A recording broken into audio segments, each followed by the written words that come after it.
Welcome to the Fly Fishing Insider Podcast, where each week we speak with brands, icons, innovators, and trailblazers within the fly fishing industry, exploring both the successes and failures they've encountered along the way to become who they are today.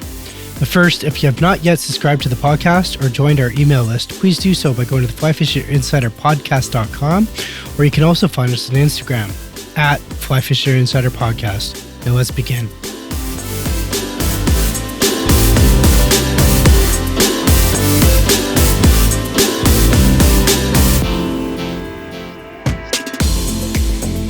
Today our guest is Edgar Diaz. Edgar Diaz is the founder of Slightlineprovisions. Slightlineprovisions develops bracelets for those who enjoy the outdoors. Slightlineprovisions supports many notable charities and industry causes. Slightlineprovisions is loved by many outdoor enthusiasts and the industry as a whole. Here today to tell us more about Slightlineprovisions is Edgar Diaz. Edgar, welcome to the show. Hey, thanks for having me on. Edgar, let's tell us a bit about yourself. I want to jump into your company, but I want to know about you and your background and everything about yourself and how you got involved with where you are today. Yeah, I'd like to say it's been about a 19-year journey. You know, I've been a full-time artist since 2000, and I primarily made my living by going and doing art festivals all over the country and creating paper sculptures and recycled aluminum sculptures that were framed in the 3D kind of shadow box, and then I would do shows from Florida all the way up to Seattle and everywhere in between. But in 2015, well, actually to back up, in 2010, I started making leather cuffs, and these leather cuffs were primarily historical based, so I would find antiques and then create these leather cuffs with the antiques in the cuff, and these would also be sold at art festivals and online. The brand is called Vintage Wear, W-A-R-E. At the time, I was just traveling the country doing this and fishing wherever I could, primarily with a fly rod, but I would bring a spin rod too. And then in 2015, I had this idea to actually create my own design that I can kind of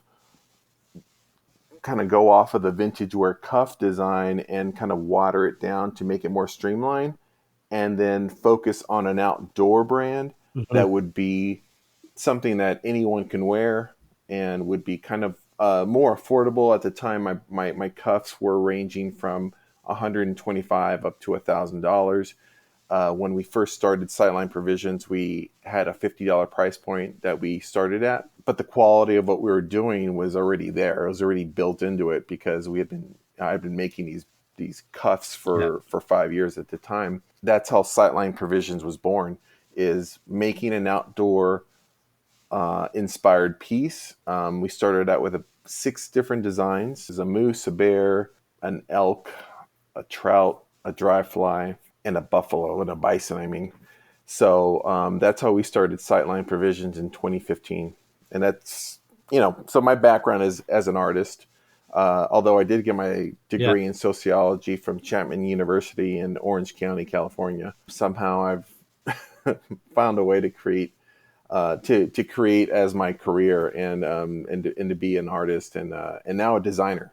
That's what I've figured out. That's what I'm doing now is designing, and we're still making everything here in Austin, Texas, in our studio here. I have an assistant that works with me, and so now I just do all the day-to-day and creation as well.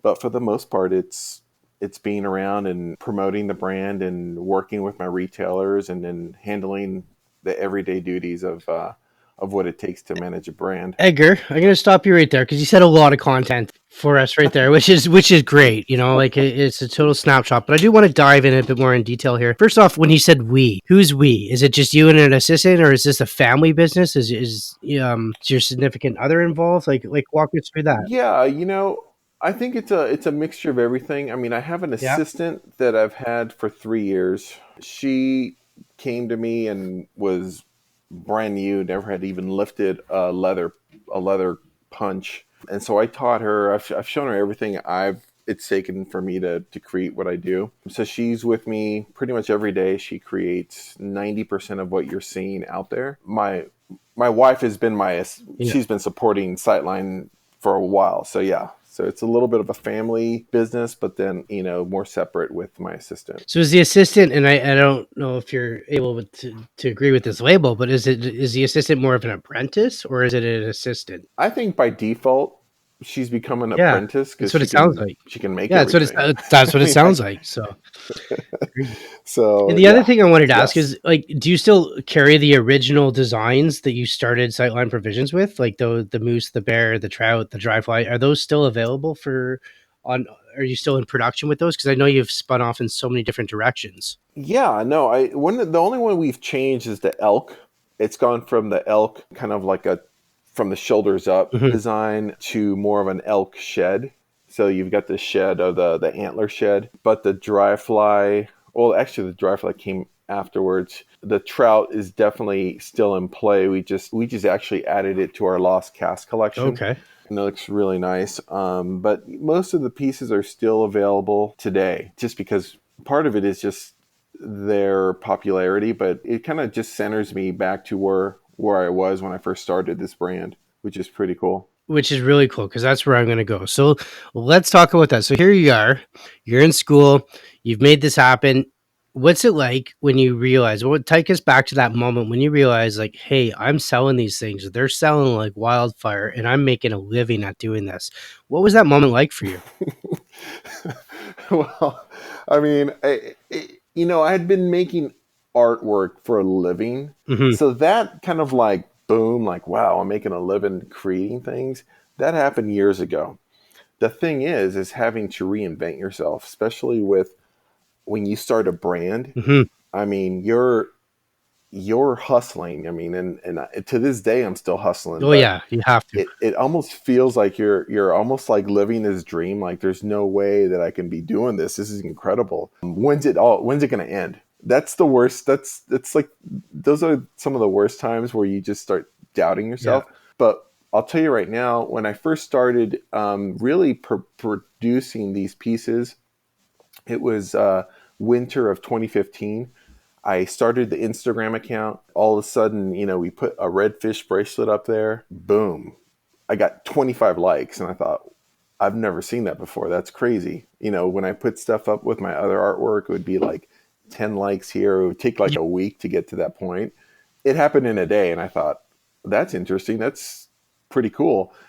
And that's how it started. You started realizing that there was a market out there. There was nothing like Sightline Provisions out there in terms of the consistent, themed, the organized way we've presented our 100% agree. designs. And so there a little bit of the aha moment, like I can actually make a living at this in a real way, and not as an artist, Hmm. but as a brand. And that's the difference between being an artist where you're just promoting yourself and creating one-offs, and then you switch gears and all of a sudden you're designing product that, even though it's still product, it's still personal. I mean, I love every piece we make. We pretty much touch every piece we make, and it goes out the door that way where it's not just a product. I mean, it sounds cheesy, but it really isn't. I mean, we really, I Of personally course, love yeah. every piece I make because I appreciate what we're doing. So, when you get hit with that moment, you are pretty much like, wow, I can't believe I'm doing this, and that this is actually working.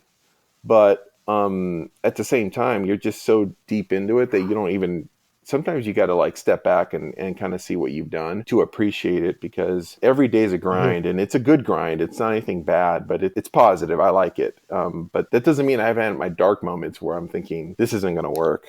This is It's funny that you say that horrible. because that's exactly where I'm going to go next because of all your success. And I'm sure it wasn't always uphill and in a straight line and perfect all the time. So walk us through some moments or share some moments with us that you had to roadblocks or stumbles along the way that you had to overcounter, or if you even did overcounter them. Well, when we first started, we had a meeting. My first meeting for Sightline Provisions was with a major big box retailer. That's the very first meeting I ever had with someone, Just which to, just to clarify something, with the big box retailer, was it in the outdoor world? yes. Okay. Yes. I by chance met one of the principals at an art festival, and I told him what I was going to do. because they had bought some other pieces from me for my vintage wear collection. Mm-hmm. And they said, here's my card, give me a call.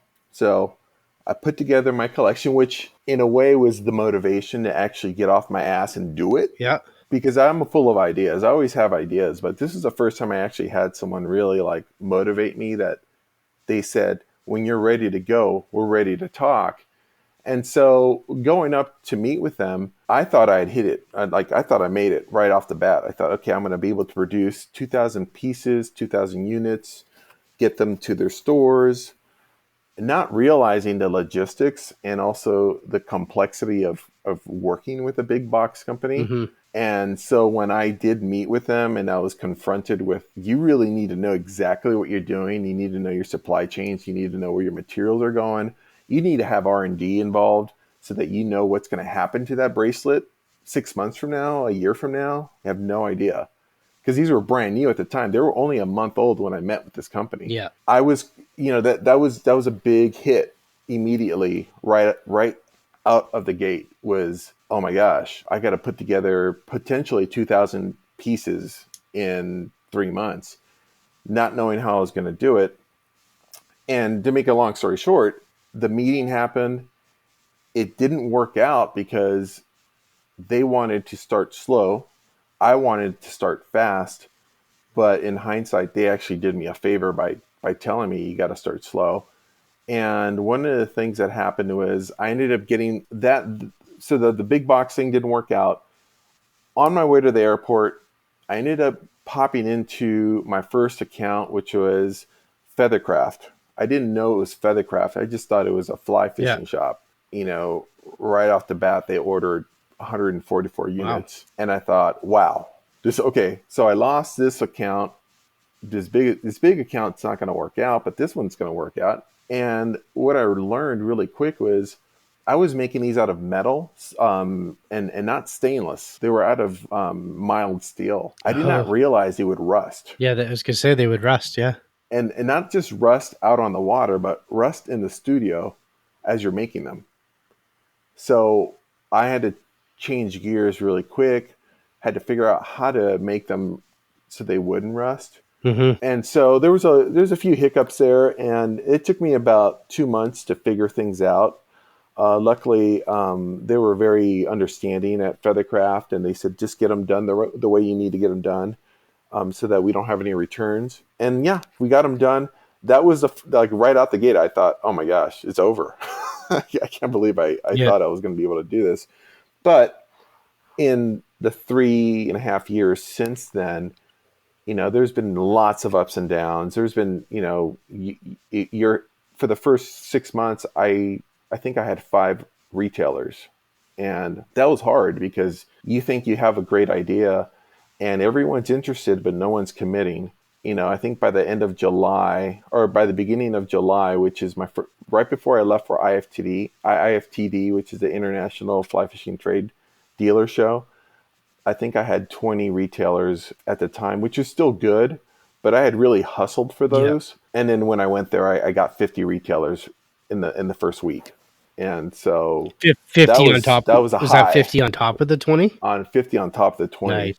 So that was a big high. Like I would, my lows were low and then my highs are high. I'm just like everyone. I mean, we all have bad days and good days. Yeah. And some days you hear, you hear a nasty comment about what you're doing and you take it real personal, mm-hmm.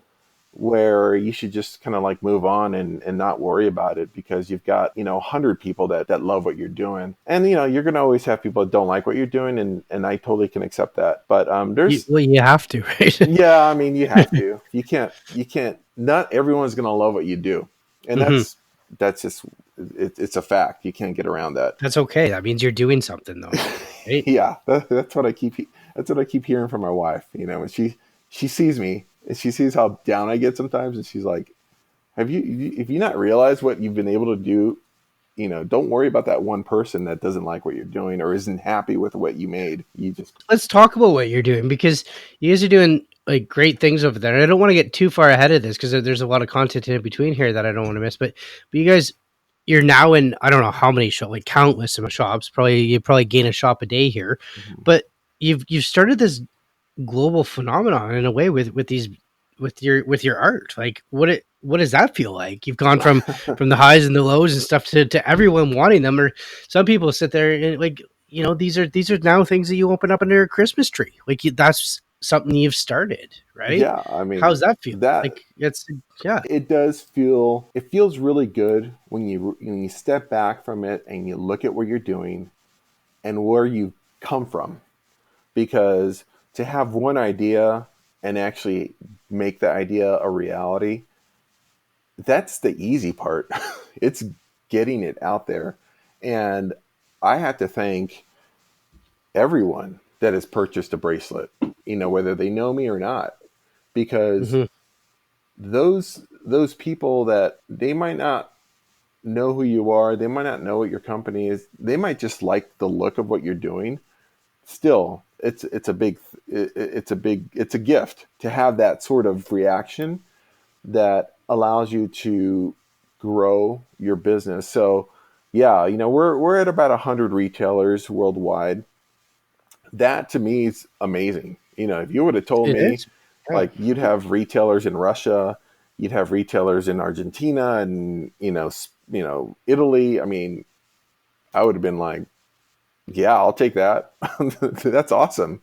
And when I think about it now, it's like, okay, that's this is nice. There's an incredible feeling you get from it, but then at the same time, you've got to remember that it's work, and you got to keep going, and Yeah. you got to keep hitting it, because the moment you start thinking that you're the you know that you're no that your stuff doesn't stink is the moment you're probably going to start like slipping. That's where I just don't want to ever feel like I'm slipping. I feel like you got to just keep on making the best product no matter who's out there competing against you, and no matter who's out there detracting from what you're trying to do. You just got to keep working hard. And you know what? To be honest, our products, they're made here. Like I said, they're made here in Austin, Texas. They fall apart. Sometimes they get worked and they're in the salt water for 100 days. They might fall apart because leather is not an indestructible material, or you might have things rust out because the guy that wears it every day, like, it finally gives up. So we do our best to make our products as bulletproof as possible, but we also understand that sometimes they might Well, fall apart. So, that can detract, that can make you feel bad, but all you can do is say, it's like, like a I'll pair of fix it, shoes though, or right? we'll, Shoes wear out, leather shoes wear ex- out too. Just because this exactly. is, Yeah. you know, on your wrist doesn't mean it's not going to wear out. So let's talk about that. So what's your like Yeah.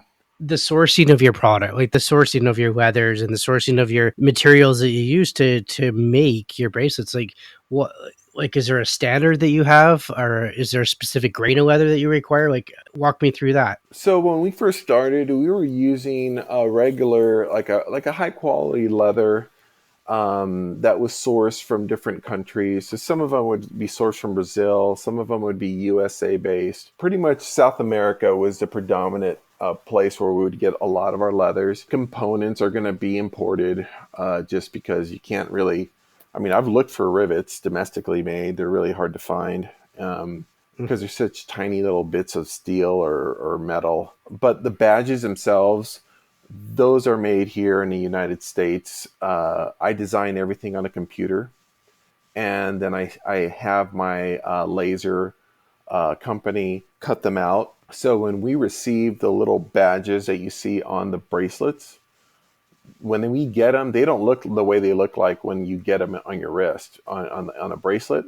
We've got to sand them down. We've got to clean them up. We've got to then create a Mm-hmm. crosshatch with a sanding block.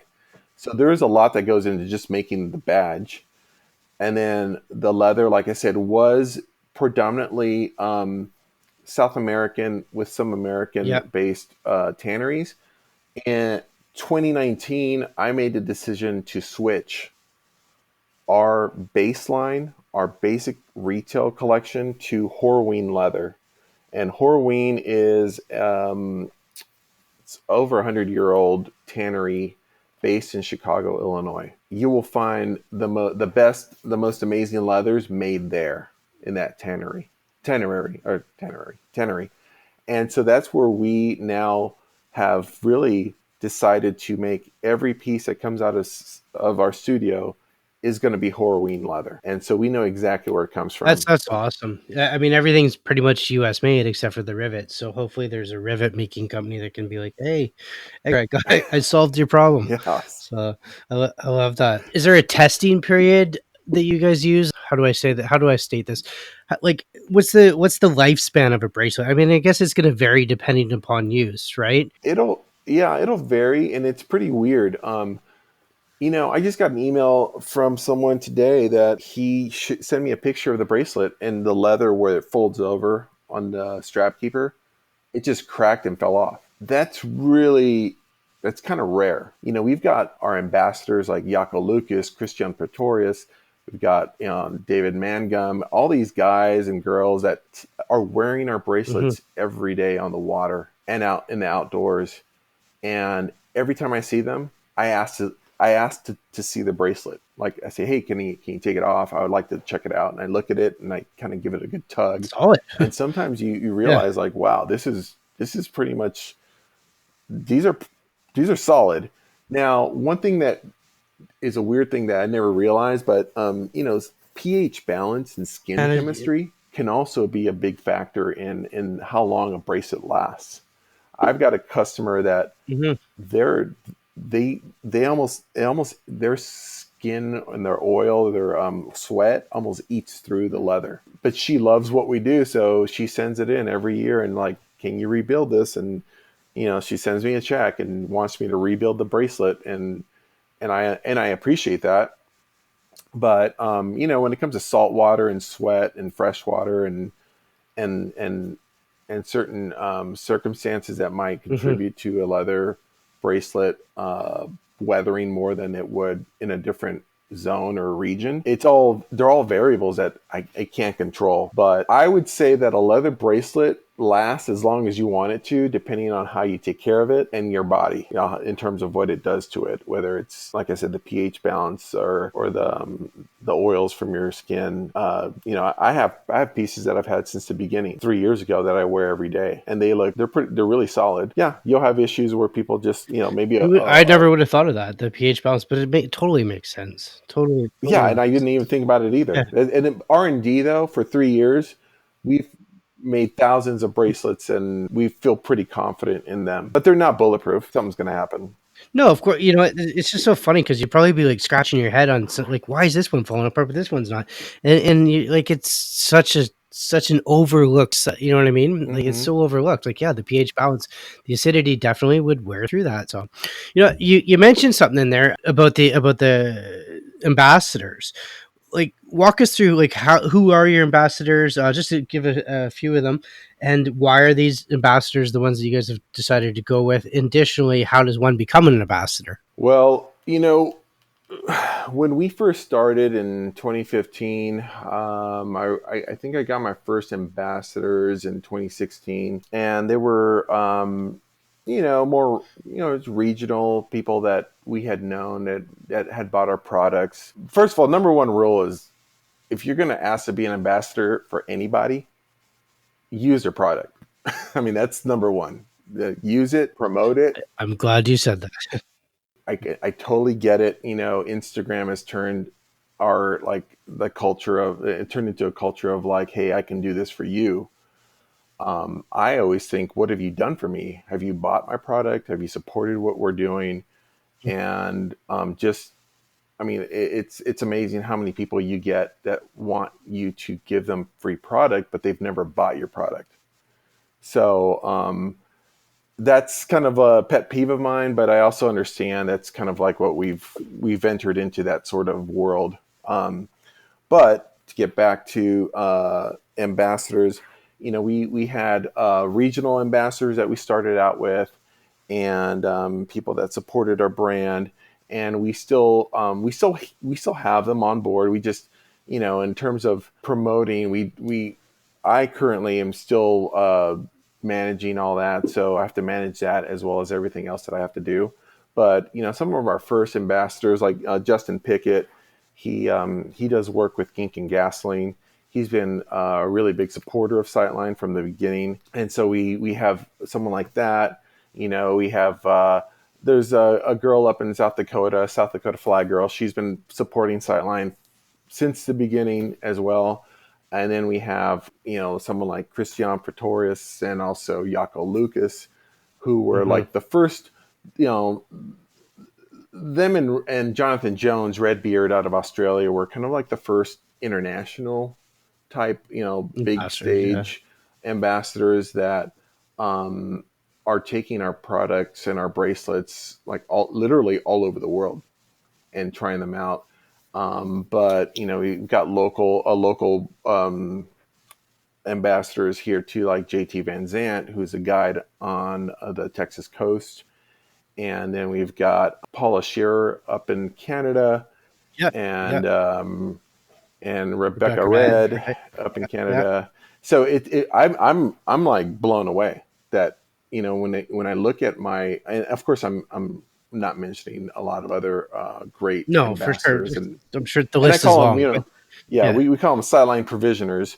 yeah. We work with them as much as we can to provide them with product to test out, and also as for me, I like to give them the piece that really is going to like represent them and their fishery Mhm. and what they do. But ambassadors are, right now we've got a lot. We've got a lot of them, and it's hard to say no to people because we do get people that reach out. And 3 years ago I would have been like totally excited. Oh yeah, you can be ambassador, and you can be an ambassador, and But honestly, and it sounds cheesy, I think that anyone that buys what we're doing and supports the brand is going to be an ambassador in their own right. And I know that might be the easy way out, but we also look at the things that they do, the importance that they have in their fisheries, Mhm. conservation efforts, ways to promote the brand, that not promote the brand, but promote fly fishing or the outdoors in a positive way. I mean, Hillary, outside Hillary, she is just, I mean, she's everywhere doing what she can to promote conservation. She's fantastic. You know, Yeah, absolutely. she's an amazing woman, an amazing mother that is so busy, but at the same time, she is just out there and not just talking, but doing Giving back, actions right? too. Like giving back, Exactly. supporting, building up the industry. Like there's a ton of that, and all those people that you've mentioned, all your ambassadors or your provisioners, they all build up the industry. And speaking of building up the industry, I want to go with this. You're involved with building up other artists. I know you've done a lot of collabs with other artists. Hmm. And how do you feel that you're at that stage now where, a couple of years ago you were starting out, but now you get to give back and say, "Hey, I want to bring you guys in on my project, on my business, and have you guys design something in collaboration with me." Like walk us through that. How's that feel? You know, it is one of those things where you do feel. I mean, I guess for me, I don't really look at it as like, okay, now I'm going to help you out. It's like, damn, that's really cool. I want to do something with you. Yeah, I well want said. Well to. said. Yeah.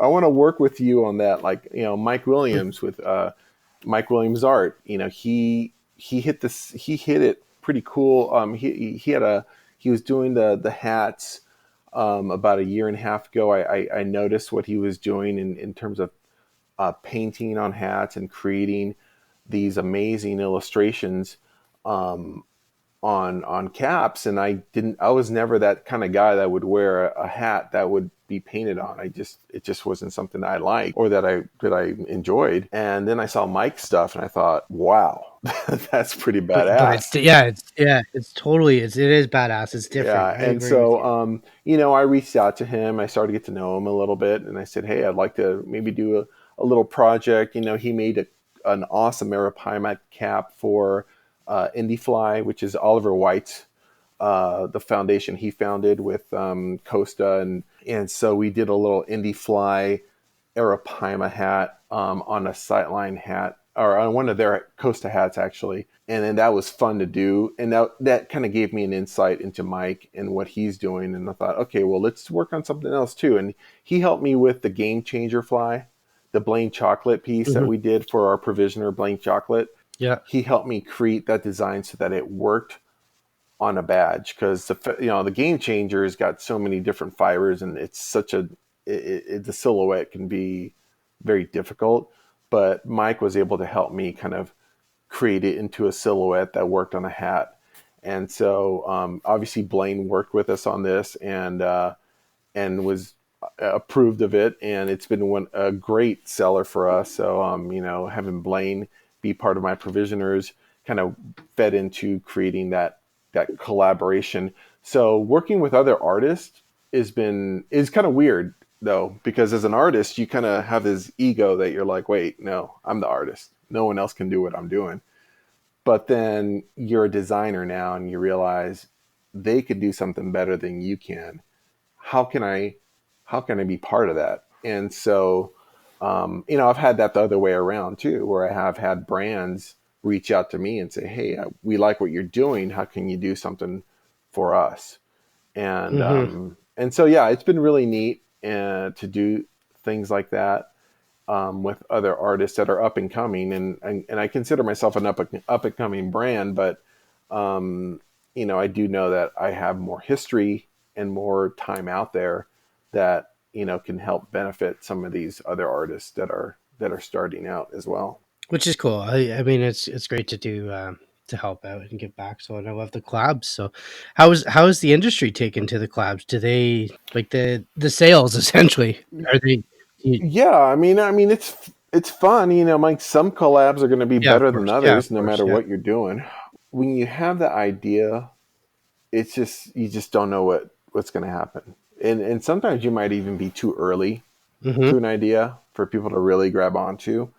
Um, but I've been really fortunate to work on several collaborations with, we did one with Loop Tackle last year. We did a Sims one this past November, December. Patagonia, we just did this Mm-hmm. Stripers Forever piece that was benefiting 50% of every sale went to help Stripers Forever, which is helping the Northeast striper fishery.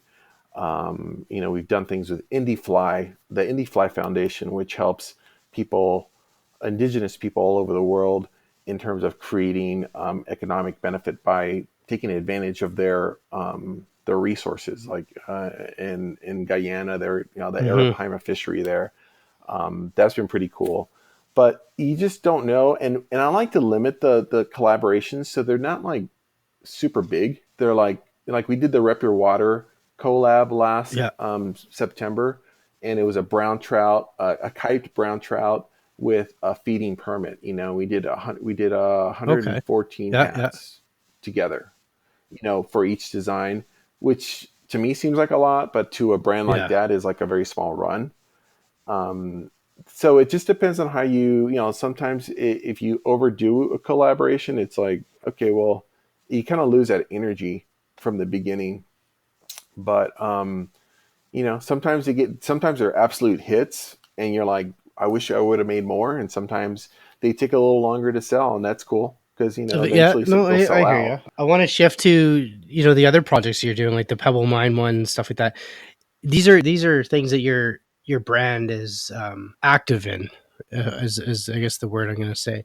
You guys support. You're active in this. You're active, like you mentioned, the indie fly, all that sort of stuff. These are things that your brand's on board with, and you guys get behind. Why do you feel it's important for a brand to be involved with stuff like this? Well, for me, I'm not able to write a big I check love the out honesty. and hand it to Edgar, someone and say, "Here you go." you know what? Like it's so I wish I authentic and could. so honest. Like I can't write a big check. I wish I could, but I can't. So here's my way of giving back. Like it's so honest. It's so cool. Yeah. Well, and to think about, if you think about it, it's like, okay, you can write a Hmm. check and then just give them money, and then they can go do whatever they want to help promote that effort. Or you can get creative and say, look, I don't have, like the Stripers Forever initiative thing. I didn't Hmm. have $5,000 to hand over to them, but working with Patagonia and committing $5,000 to them by selling these bracelets, it's almost like you're crowdfunding the donation. Would it be safe to say you met some good relationships along the way in that, right? Like with Patagonia? Yeah, Yeah. so like Oliver White, perfect example. I met him 3 years ago. He got one of my permit bracelets as a gift from Will Flack, who's another Sightline provisioner.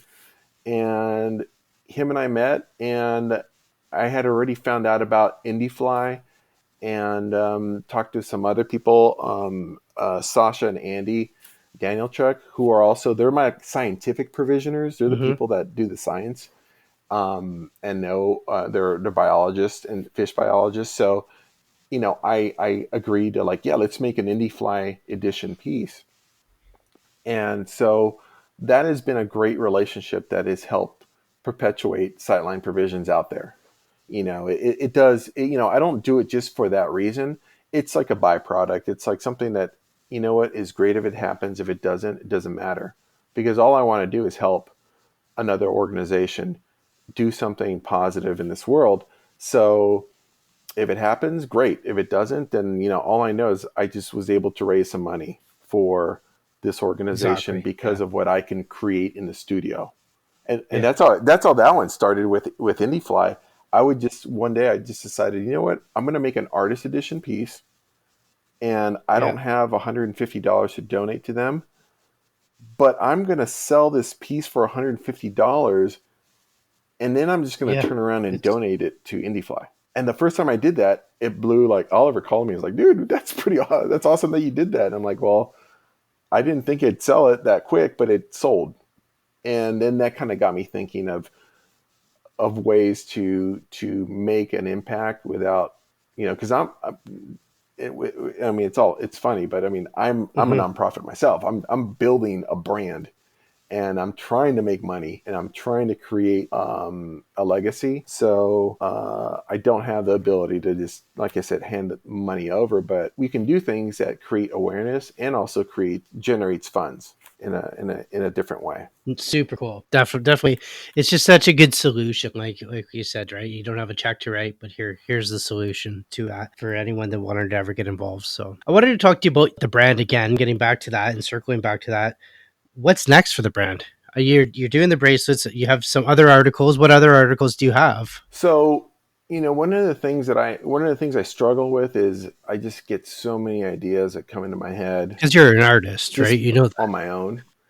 And then you've got input from, because yeah, you're an artist and you're creative and you're just like, oh, what about that? What about this? And you get excited about something and you start messing around with something when you should be focusing on hammering away at the core message, which is we make kick-ass bracelets for the outdoors enthusiast. Like that's what we do. But, there are things that you have to start thinking a year ahead. Like one of the hardest things is focusing on the fact that as much as you want to live in the now, you've got to think about the future of your brand. And and so with that being said, we're starting to work with different designs in terms of not leather but metal. So we're Okay. using sterling silver and bronze. And these pieces have been the thin line collection, it's an Mm-hmm. option. It's something else that you can wear that isn't going to be leather based. Because there are people that don't like leather bracelets or don't like leather Or there's people that cuffs like both leather and this and want the option. or Yeah. like both. Yeah, like me, I'm wearing There you are. one on each Right. arm right now, you know? And then, and so for me, being able to create an offshoot from the leather side into more of a wearable and an accessory allows me to then grow another part of our brand so that it appeals to a different type of customer, someone Mm-hmm. that is going to appreciate that. And then, we've done the hats, which are the small batch hats. They're not anything special. They're either $50 in terms of price point. And what Yeah. makes them special is I'm only making 30 of them with the hat, with the badge on the side, with the fit, whatever design I put on the side. Mm-hmm. And the colorway is going to be just those 30. And that's it. After they're sold, they're sold. There's no more. And that's why we put a premium on them. Um, but there's some ideas I've got out there that are are going to be hopefully home runs that are going to make people think, why didn't I think of that? That's a great idea. Let's just Because I have people say that about the bracelets. They're like, why didn't I think of that? yeah, you know what? I've probably looked at it and said the same thing. Yeah. And it's funny, people are like, well, I could do You that. know And what? it's like, well, you didn't. I did. Let me ask you that. That actually that's a great topic. So you said, why didn't I think of that? Has anyone tried to replicate what you've done? We have had a few people that have directly tried to use what we do in terms of presenting the design and put them on leather. And Yeah, it's happened. One in Germany, that was specifically like it looked like it wasn't close to the quality or the design that we do, but it was pretty much going off of what we had established as a design, which is that's kind of the yeah. leather bracelet and the badge. I'm sure it's going to happen. Hey, you know what? You're up there with like Gucci and you got knockoffs now. They're floating around the world, so it's kind of Yeah, well, and it's one thing to inspire yeah, someone to do something in the realm of what you're doing. It's another thing when someone just completely knocks you off yeah. Oh, and is I'm trying to capitalize. And you know what? Like I said earlier, the easiest part was coming up with the idea and creating it. yeah, The hardest is actually day in, day out, high or low. You got to perform, you got to sell, you yeah. got to promote. That's the hard part. And if you can do It's that, called then work. good That's luck. the work part, right? That's the work. Once you do the work, you get the reward, Yeah. right? Yeah. And that's no different in anything. That and I interview a lot of entrepreneurs, and it's the same thing. It's the same story, right? You got to work. You have an idea for whether it be a fly rod or a bracelet or a podcast. It doesn't matter, Mm-hmm. right? You got to put the work in. So no, I agree. And speaking of this, you do your own. You mentioned that you do your own Instagramming and all that sort of stuff. You built up a huge online presence. Mm-hmm.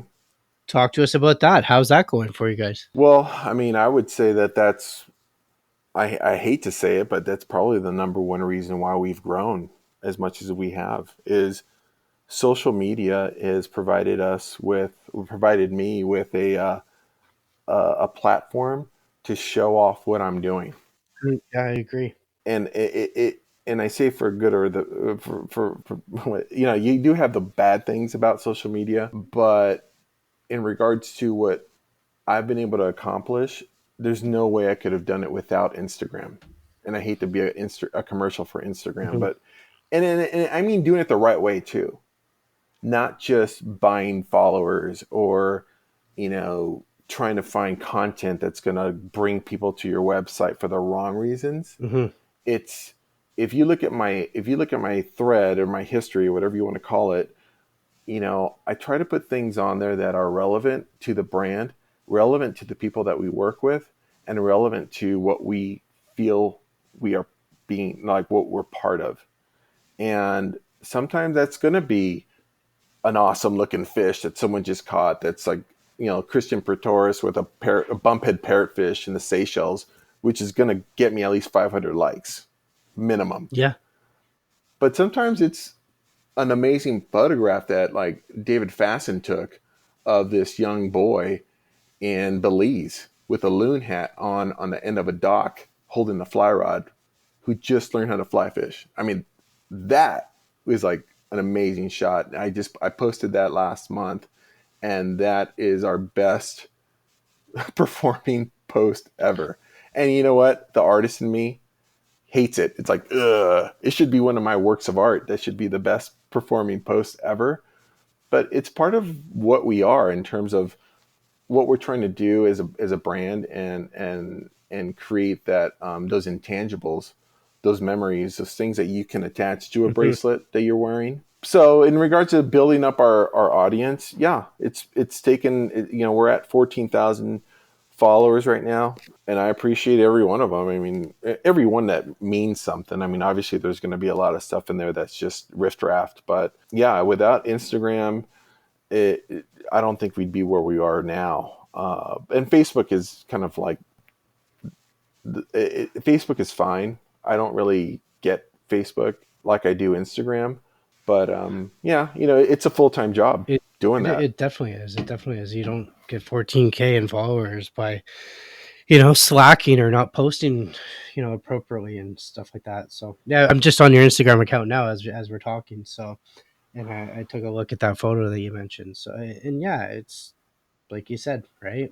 Um, Well, and also the thing too is having the ambassadors, the provisioners, the friends that put your product in amazing positions, scenarios yeah, or yeah, hundred positions. percent. Yeah. And then you get a photo, you see a photo and you're just like Shane Orvis or Cheyenne Orvis.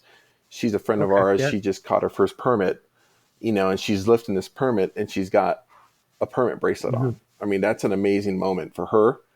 And we reposted that. That's pretty awesome, just to see that emotion and to have that be something that we are a part of in an indirect way. And it goes to say, on the other hand, like these are your ambassadors, and you guys are a family together, or provisioners, as you called it, and you guys are a family together, and they're supporting you, like I said, in an indirect way. Yes, it's about Cheyenne and her fish, but on the sidelines, there's your art, right?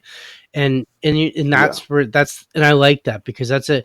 Like you said, you have lots of them, and you're full. I don't want to say you're full because you never said that, but you have lots of them. You have your core people, and like you're trying what you're doing, and what you have here is a family, and they're working to promote your brand indirectly as well as their own brand, which is great, right? So definitely cool with social media on that aspect. I know you've done a great job building up your account because we're also followers of yours as well, so for sure.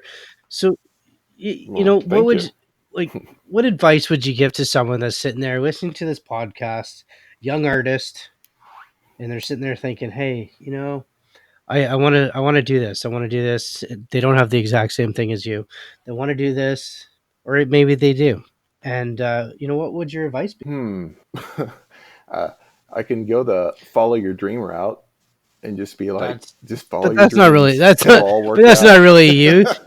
You're a bit more vocal than that. Like, The I would say I yeah, would say there's truth in that, but make sure you love what you're doing because you're gonna hate it sometimes, and you're gonna be disappointed, and you're gonna be broken sometimes, and that love for what you're doing is gonna get you through that because it's hard, when you're like I've had people say, "Hey, I want to start a brand. I don't know what I want to do dude, yet," this is and it's exactly like, where I'm going with it. dude, This is that's these are the words that I that, want you to inspire someone with because I get this all the time too. Like, hey, I want to start a podcast.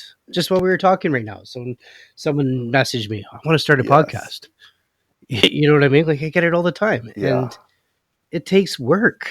Like it's It it takes work, but you got to be sincere about what you're doing. So, if you want to start a brand, you got to work backwards. Like, what is it that you want to accomplish? And then the brand is mhm, going to take on that personality of what you're wanting to do. Because if you just want to start a brand, then, anyone can go make t-shirts well and said. hats. What are they going to say? What is it going to mean? What is it going to represent? I mean, Howler Brothers here in Austin, Texas.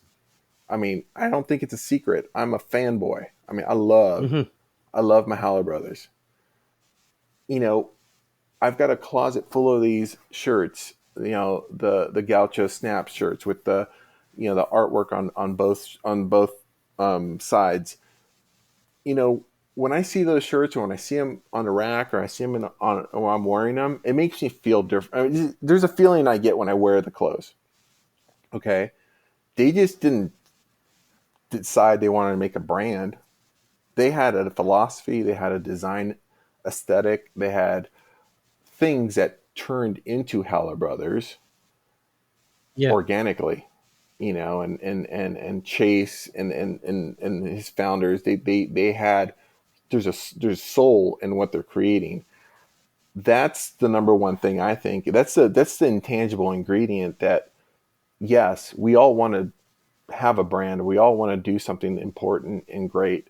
It's just sometimes you got to really reach down deep and find out what it is that makes us special. Because everyone's going to feel special. Everyone's going to feel like their idea is the best. But actually executing it and creating something that no one else has seen, that's a big challenge. And then, like I said, that's the easy part. It's like you got to sustain and you got to thrive, and it's a lot of hard work. I mean, I've had many a sleepless nights trying to figure out how I was going to pay my assistant the next day, because I didn't make as much money as I thought I was going to make this week or this month. And so, yeah, there's a lot of heartbreak. I would just say prepare to be heartbroken, but then also be prepared to survive and to thrive and to move on and to be better. Definitely well the next said. day. Definitely well said. So, Edgar, before I let you go, I always ask one question to my guests, and really quickly, my question would be to you: if there's one thing within the fly fishing industry that you could change, what would that one thing be?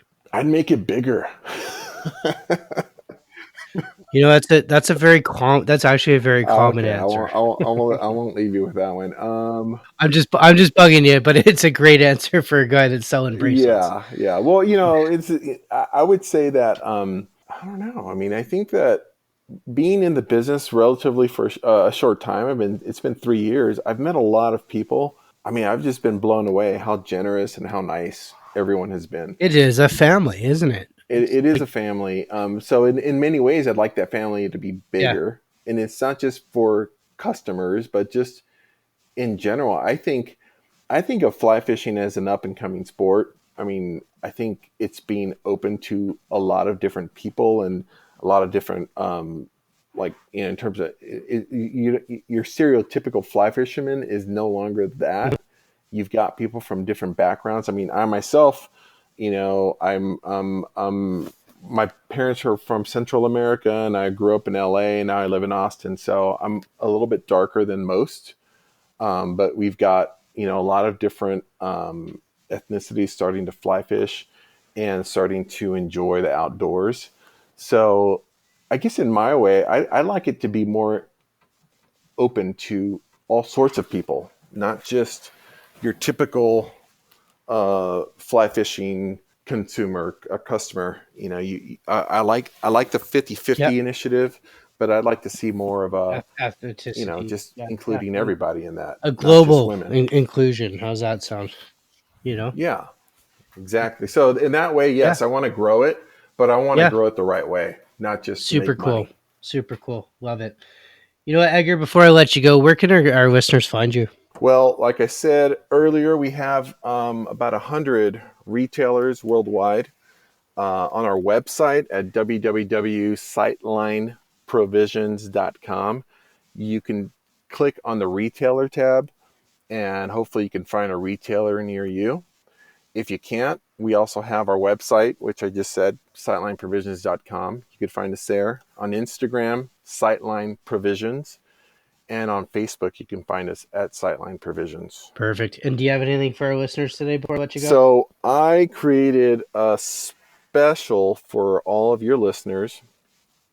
And so once this podcast is broadcast, you can find at the checkout code, if you type in Fly Fishing Insider 2019, you'll get a special price on our retail collection of pieces at the website. Cool. I love it. I'll make sure I definitely put that in the show notes as well. And it is going to be active for a month.